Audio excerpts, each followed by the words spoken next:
What's going on, you guys? This is RBG, aka the Random Black Gamer, bringing you another update on the Transformers live action movies. Paramount is heavily prioritizing the Transformers franchise with a new live action film officially confirmed at this year's CinemaCon, and Michael Bay is in talks to return as the director. But the studio is still developing multiple projects, including the likes of the G.I. Joe crossover that was teased at the end of Transformers Rise of the Beast. And while Paramount has remained silent in regards to the movie's details and the exact time window this is going to be released, we now have some new information that comes from the director, and I can't wait to talk about it. But before we do that, I want to ask you guys to do me the biggest favor and like this video. Yeah, I know it's a bit annoying getting this request at the very beginning of a video before you watched it in its entirety, but YouTube's algorithm encourages it. So if you rock with your boy, and you know I'm going to bring in that awesome content, then smash that like button. But if by any chance you just so happen to be new to this channel and you feel like I wasted 10 minutes of your time that you can't get back, then feel free to retract that like and give it a dislike. Just rate the video.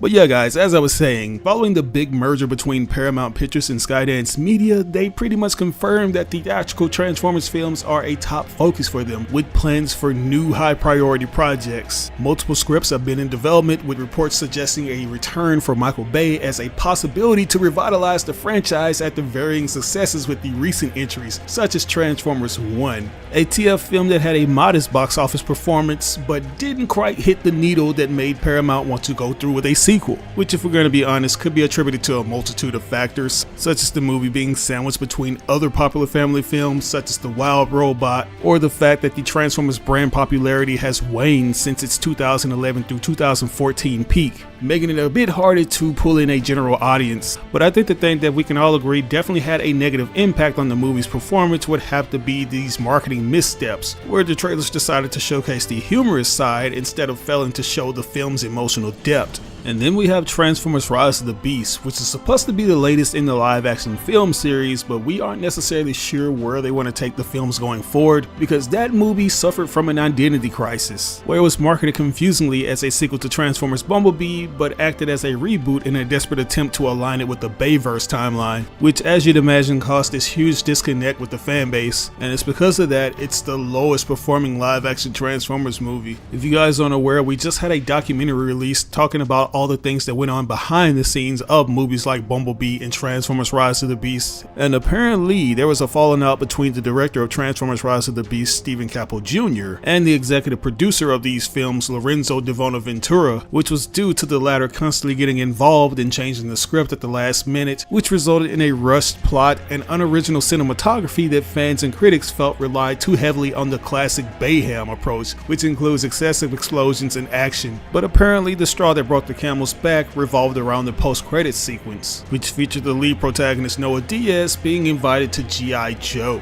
And I'm not sure if this is all true, so don't hold it against me, but apparently this scene was originally intended to be Sector 7's moment, where they were the secret organization that was inviting Noah to join them, which would have made more sense given the fact that they were the primary human antagonist organization that was featured prominently throughout Bumblebee, and would have ultimately served as the connective tissue that bridged the gap between the original Bayverse and this new continuity. But somewhere along the way, Lorenzo de Bonaventura got cold feet and he decided to go in a different direction, where he's now attempting to cross over the Transformers with the G.I. Joe franchise. And if you remember back in July of 2024, it was reported that Steven Caple Jr. had a big falling out with Lorenzo over these creative changes, because it just wasn't the direction Steven had in mind for the Transformers movies going forward. There's also reports that allege that the argument included racially tinged comments made by de Bonaventura, with the producer reportedly telling Caple Jr. that he should be grateful for the opportunity to direct the film, which, if this is true, then it was very disrespectful on Lorenzo's part, especially given the fact that you pretty much tied this guy's hands behind his back before he even started to direct the movie, since it was more than likely Lorenzo's idea to implement the Beast Wars cast into Transformers Rise of the Beast, which in my honest opinion is a big no-no, because the Beast Wars cast, they've always been this group of characters that are isolated within their own particular spectrum, consisting of the Maximals and the Predacons, where they engage each other in all-out wars, and occasionally you do see the presence of the Autobots and the Decepticons, but they've always been depicted as the ancestors of the Beast Wars cast. So featuring the likes of Optimus Primal and Cheetor felt rushed and not properly built up, especially for a universe that's being constructed on the same principles as the Marvel Cinematic Universe, where you're trying to produce these smaller individual films that ultimately connect to a bigger film. If we had gotten that solo live-action Beast Wars films, the general audience would have had more familiarity with the characters, and the longtime fans of the original BW series wouldn't have left disappointed due to the limited screen time and development the characters had. But getting back on topic, I initially assumed that Stephen Caple Jr. was going to follow a similar path to that of Travis Knight, who directed Bumblebee, where he would ultimately choose to walk away from any future live-action Transformers projects, especially after the heated negotiation he had with Lorenzo. But apparently my assumptions are incorrect, because Stephen is still working on Transformers movies, and he's definitely going to be working on a sequel to Transformers Rise of the Beast. It also confirms that this upcoming project isn't going to be the G.I. Joe project, which we already kind of knew. But this report comes to us by way of Screen Rant, who did an interview with Stephen Caple Jr., saying, and I quote, "Caple Jr. has officially confirmed that Transformers 8 won't be one major sequel that's been teased for the last 3 years. Caple Jr. was the director of the 7th installment in the live-action series, Transformers Rise of the Beast, acting as a soft reboot / prequel to the previous movies directed by Michael Bay. The film followed the Autobots battling Scourge, leader of the Terracons, and his master Unicron. Transformers Rise of the Beast ended with a hint toward an upcoming G.I. Joe crossover film in the works." In an interview with Screen Rant's Ask Krausen for Man on Fire, a new Netflix series for which Caple Jr. is directing 2 episodes, the director revealed that his upcoming Transformers and G.I. Joe crossover movie is not the next film on Paramount's docket for the franchise. The director confirms he still has plans for the movie set up at the end of Rise of the Beast, but that at present he's not involved in the next Transformers film set to be released. The article goes on to say, based on Caple's statement, it seems like there are no guarantees about when the Transformers and G.I. Joe crossover movie might come out. It appears to still be in the works based on his faith in the film, but there's nothing set in stone as to how big a priority it's going to be. Given the setup and his continued development of the movie, it seems likely Paramount will keep the movie in their back pocket for now, even if there hasn't been any official announcement on when it's going to arrive. Although Transformers 8 isn't going to be the anticipated G.I. Joe crossover, whatever direction the franchise goes next could help to revive interest in the series. Whether Michael Bay's film, Cooley's movie, or a different project entirely is taking precedence, the series is far from done, even if Caple Jr.'s ambitious project unfortunately isn't on the back burner for now. So yeah guys, as you hear, this upcoming movie isn't going to be Stephen Caple Jr.'s G.I. Joe crossover. It is in fact going to be Michael Bay's, but this is going to give them ample time to develop something that's at least palatable for the fans to enjoy, especially given the fact that the G.I. Joe movies haven't hit their mark yet. Maybe they're going to just use the Transformers as a launching off point, but I hope that this next movie does in fact somehow segue properly into the upcoming G.I. Joe film, because if they don't, they'll end up repeating the same mistake that they made with Transformers Rise of the Beast, where you're introducing all these well-established characters, but the general audience could care less about them because you didn't give them a chance to be developed in their own films. As I mentioned in one of my previous videos, Paramount's best bet would be to try to take a similar route to that of the Skybound comics, where they come out with the G.I. Joes, but they only utilize one character from the Transformers instead of the entire roster, because you want to have that liaison between both brands and make it to where it builds up this anticipation for this crossover with the Transformers and the G.I. Joes. Like, I would just choose one Transformer that features military aspects, whether it be Hound, Bulkhead, or Warpath, who I feel like really needs to be in one of these movies. I think it's long overdue for Warpath to be in a live-action Transformers movie. You know, characters like those that are essentially going to mix in well with the G.I. Joes and actually aid them in stopping Cobra, and maybe Cobra could actually have a Decepticon too. That's currently what's going on in the Skybound comics. You actually have the bad guys utilizing the Cybertronian technology to produce these weapons of mass destruction, and you have one of the G.I. Joes secretly housing an Autobot that the rest of the group isn't aware of. So yeah, if they take that route, I think it will work. But anyways guys, that's all I got for you today. What do you think about these details? Are you excited that Stephen Caple Jr. is still going to be working on a live action Transformers movie, or do you feel like it will have a similar outcome to that of Transformers Rise of the Beast, where Lorenzo de Bonaventura can't help himself and he will interfere with the creative process?